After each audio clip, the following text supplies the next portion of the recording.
Okay, so tip number one, something that I found really helped me cut my shots down was basically learning what kind of shot I hit, whether that's a fade or a draw.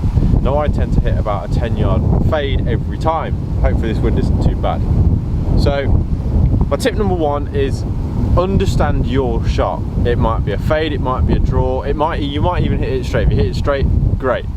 But for me it's a fade, so I always allow 10 yards to 15 yards for the ball to fade in the air. So I'll always aim 10 yards, 15 yards left. So for example, ball's here and I've got the trees here, so I'm actually quite lucky with this, but I'll aim it 10 yards left and it should come round quite naturally. I'm going to aim 10 to 15 yards left because I naturally hit a fade. So that's what I'm going to do now, and hopefully it comes off.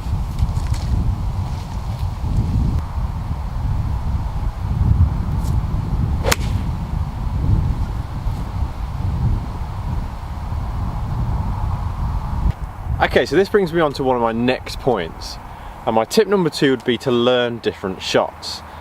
That's mainly to get you out of trouble. So it might be you're in the trees and now you know how to play up before that falls over again. It might be that you're in the trees and you need to play a low driven shot to get under the trees. It might be that you've got a tree in the way, so you need to play a fade or a draw. So that's my next tip, and I wouldn't say go out and do this on the course. You need to really practice these shots at the range, because these shots are quite hard to learn.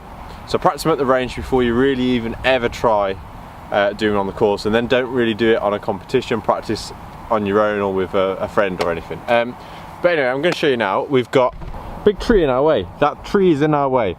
And I'm conscious that this tree, when I play my shot, is going to come into play if I go straight over, because the flag's just behind it.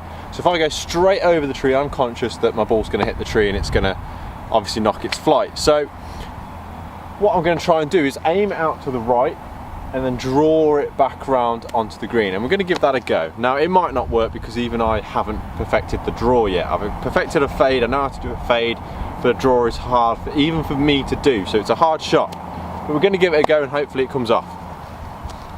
So how I'm going to go about this, I'm going to start there's some bunkers to the right. I'm going to start my line to the right and hopefully then draw it over so it comes perfectly back in line with the flag.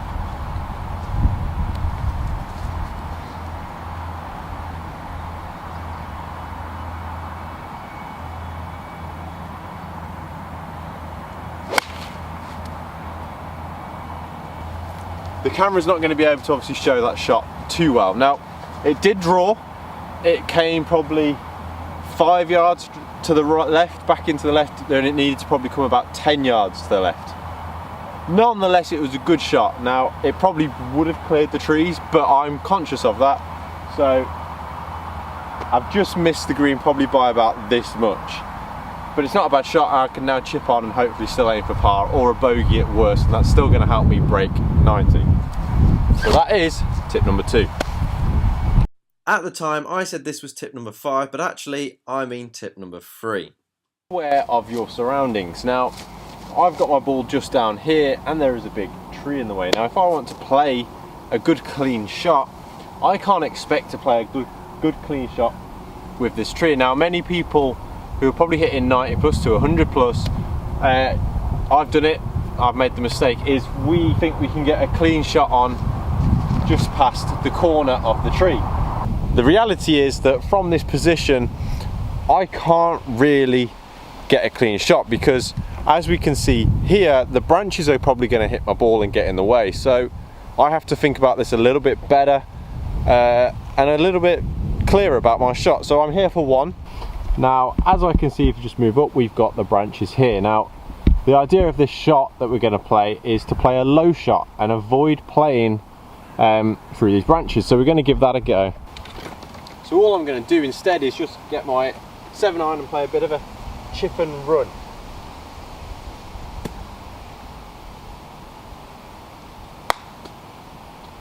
Now here is another example which is a bit of a better shot, where we've still had a tree in the way and we've had to play it low. Unfortunately the sound went at this point, but as you can see, the same principle applies.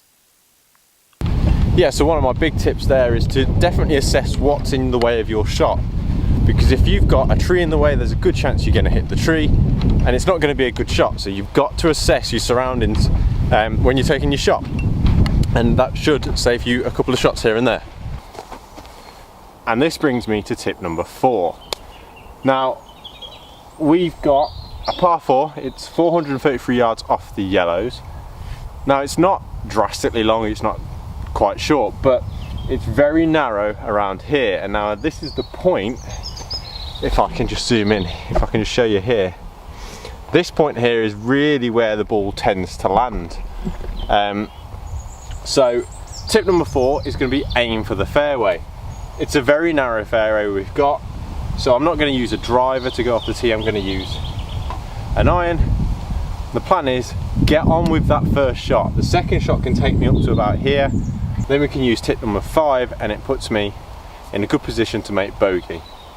Well, even hopefully with a chance to make par. So we're going to play an iron off this tee and we're going to hopefully get ourselves just short of the water here, and allowing us to take that second shot to get just short of the green, and then we can do our third shot. So let's show you how it's done.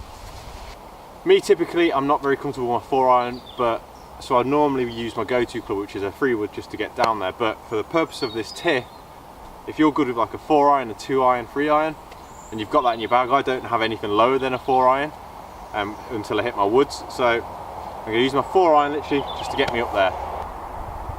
So all I'm looking to do is be short of the water and on the fairway. And that is going to put me in the exact spot I want to be. Oh, it took a nasty kick. That took a horrible kick. But that's going to put me in the spot really where I can take my second shot to get me close to the green. I've left this tip to the very last because it is quite frankly a really hard tip to kind of be good at. And if you're really good at it, you're going to be breaking sub 85 and sub 80. So it's not something that's easy, but it's something that can 100% knock shots off your game no matter what you want to break, whether it's 80, 90 or 100. The final tip, which is number 5, is to pitch perfect. It might be that you've had a really good drive for 1 and now you need to chip on, and you want to be, this could give you a chance to make birdie. If not, then give you the 2 putt. It might be I'm short for 2. I've had to play a long par 4 and I want to hit the fairway with my first shot. So I'm short for 2 and I want to chip on for my third to at least give me a chance to either make bogey or even give me a par putt. Here we are. So we're here for 2. So as we can see, the flag is about there, ball is there. So bring it back out. So I always take a practice swing to kind of gauge the distance and how much I want to get under the ball to get it up. So it might be we need to open the club more, we might need to close it more. Either way, I want to get it within 10 foot of the flag is realistically what I want to do.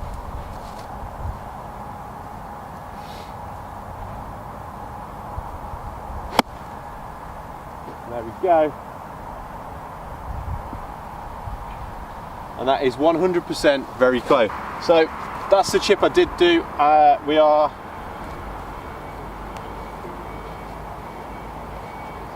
6 feet away. So this is why tip 5 is quite important, is because I'm now 6 feet away. I've got a par putt to make par, and most definitely I won't be 2 putting it, and I can make a 2, which will give me a bogey, which if I want to break the 90 barrier, they're the chips and the putts I need to be putting away. So we'll give it a go. So one thing I do say is line the ball up, and that way got a much better chance of making it. So we've lined it up, we're just going to try and put it in, if not in 1, definitely for 2.